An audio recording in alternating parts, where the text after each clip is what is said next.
O Êxodo, só de ouvir essa palavra a gente já pensa numa história épica, né? É, sem dúvida, uma das narrativas mais poderosas que existem. Mas, ao mesmo tempo, é um dos maiores quebra-cabeças da história antiga. Pensem só, uma nação inteira de escravos, escapando do maior império de seu tempo. A pergunta que fica é, isso realmente aconteceu? Bom, vamos abrir esse arquivo e investigar. E a questão central que guia toda a nossa análise é exatamente essa. A gente está lidando com um fato histórico, pé no chão, ou com um grande mito de fundação. A verdade é que a falta de uma inscrição egípcia dizendo «Ei, perdemos todos os nossos escravos!» fez com que muita gente simplesmente descartasse a história. Mas a ausência de um monumento não significa a ausência de um povo. A verdade, às vezes, se esconde nos lugares mais inesperados. Então vamos começar com o maior obstáculo de todos, o ponto que todo cético levanta, a falta de registros egípcios diretos. Se um evento tão gigantesco assim aconteceu, um evento que abalou as fundações do Egito, por que raios os faraós não escreveram sobre isso? A resposta, na verdade, é bem direta e está na própria natureza dos registros egípcios. A história, do jeito que era gravada nas paredes de templos e tumbas, não era um relato objetivo dos fatos, sabe? Era propaganda pura e simples. O objetivo era impressionar os deuses e intimidar os inimigos. Uma revolta de escravos bem-sucedida, isso simplesmente não se encaixava na narrativa oficial do poder. Para ficar mais claro, pensem assim. De um lado, a gente tem a história oficial, aquela toda limpinha, poderosa, cheia de vitórias. Do outro, a história real, que é bagunçada, cheia de derrotas, de caos e de pessoas que os faraós prefeririam que a gente esquecesse. Então, para encontrar evidências do Êxodo, não dá para olhar para os grandes monumentos. A gente tem que procurar nas entrelinhas, nas evidências indiretas.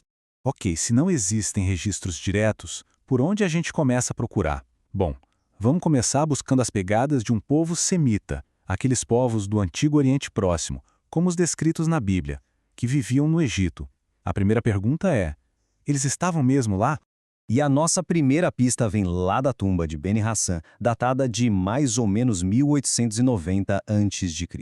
Lá dentro tem um mural incrível que retrata exatamente 37 estrangeiros semitas entrando no Egito. É uma das evidências visuais mais antigas e impressionantes dessa presença. E o legal são os detalhes, são fascinantes. O mural não só mostra essas pessoas, como as identifica claramente.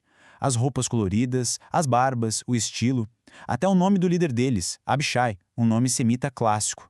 Isso prova que grupos como a família de Jacó de fato entraram no Egito. E a evidência não é só visual, não. O papiro de Brooklyn nos dá dados, números concretos. É basicamente uma lista de servos de uma única casa egípcia. E o impressionante é que mais da metade deles tinha nomes semitas. Isso aponta para uma população semita bem grande e integrada na sociedade egípcia da época. E é nessa lista que a gente encontra algo que arrepia. O nome Sifrá. É exatamente o mesmo nome de uma das parteiras hebraicas que, segundo a Bíblia, desafiaram a ordem do faraó de matar os bebês. É uma coincidência notável, para dizer o mínimo. Uma conexão direta entre um documento egípcio e a narrativa bíblica.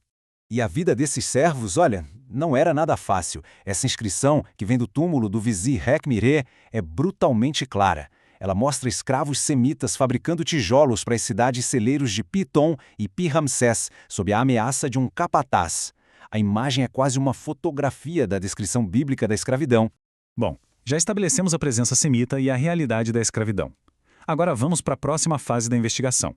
Se uma catástrofe nacional do tamanho das pragas bíblicas aconteceu de verdade, ela com certeza deixou algum eco na cultura egípcia. E parece que deixou mesmo. É aqui que entra em cena o papiro de Ipuer. Importante, isso não é uma história sobre hebreus, é um lamento egípcio escrito pela perspectiva de um nobre que descreve uma época em que o mundo deles simplesmente virou de cabeça para baixo. E os paralelos são de cair o queixo. Ipuer lamenta que o rio é sangue, um eco claro da primeira praga. Ele fala da destruição das colheitas, da morte repentina dos filhos dos nobres e, o mais chocante de tudo, de escravos indo embora com as riquezas de seus mestres. É quase um espelho do relato do Êxodo, só que contado pelo outro lado. Mas a narrativa bíblica sugere que não foram desastres aleatórios. Foi uma guerra teológica. Cada praga teria sido um ataque calculado a um deus egípcio específico. Por exemplo, transformar o Nilo em sangue não era só um desastre ecológico, era um golpe direto em Hapi, o deus do Nilo. As trevas, uma humilhação para Ra, o todo-poderoso deus Sol. Isso nos leva a uma das frases mais famosas e controversas da história: o coração endurecido do faraó. Isso não era só teimosia. No pensamento egípcio, o coração do faraó era a fonte da ordem cósmica, da verdade, um conceito que eles chamavam de Ma'at. Então, ao endurecer o coração dele, o Deus dos Hebreus estaria demonstrando poder sobre o próprio centro da teologia egípcia. Depois do colapso no Egito, vem a fuga. Mas os detalhes dessa jornada e da entrega da lei no Sinai também precisam fazer sentido dentro do seu contexto histórico e geográfico. Vamos analisar as evidências. Uma crítica muito comum é essa. A escrita no mundo antigo era super complexa, baseada em hieróglifos que só escribas profissionais dominavam. Como é que um grupo de ex-escravos poderia ter recebido e registrado um código de leis tão detalhado? Pois bem, a resposta foi encontrada nas Minas do Sinai. É a escrita proto-sinaítica. Séculos antes do Êxodo, trabalhadores semitas simplificaram os hieróglifos egípcios para criar o primeiro alfabeto fonético do mundo. Isso democratizou a escrita, tornou ela acessível. Ou seja, a ferramenta para escrever a lei já existia e foi criada pelo próprio povo que, segundo a Bíblia, a receberia. E não é só a escrita, é a estrutura do texto. O formato dos 10 mandamentos segue à risca um modelo legal bem específico daquela época, os tratados de suzerania e titas. Basicamente, eram acordos entre um rei poderoso e seus vassalos, um tipo de contrato muito popular no segundo milênio antes de Cristo. Isso coloca o documento numa janela de tempo histórica muito precisa. Outra pergunta, agora de logística. Por que os israelitas teriam dado uma volta enorme e perigosa pelo deserto, em vez de pegar o caminho da costa, que era muito mais curto e direto para chegar em Canaã? A resposta é militar.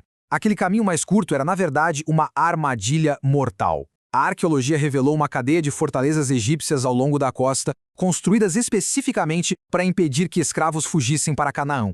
Então a rota mais longa não foi um erro de navegação, foi uma manobra estratégica para sobreviver. Certo. Então, o que tudo isso significa quando a gente junta todas as peças? Não, nós não temos uma confissão assinada pelo faraó, mas o que temos é um arquivo bem recheado de evidências circunstanciais. Vamos ao veredito.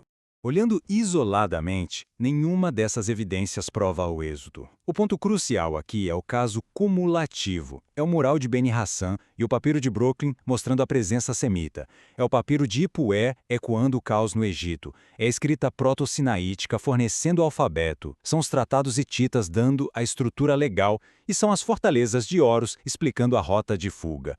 Juntos, todos eles pintam um quadro muito, muito consistente. E isso nos leva à pergunta final. A falta de uma prova direta levou muita gente a chamar o Êxodo de mito. Mas, diante de tantos vestígios indiretos, de tantas coincidências históricas, a questão meio que se inverte. Se o Êxodo não aconteceu, como é que a gente explica tantos ecos, tanto na história quanto na areia do deserto?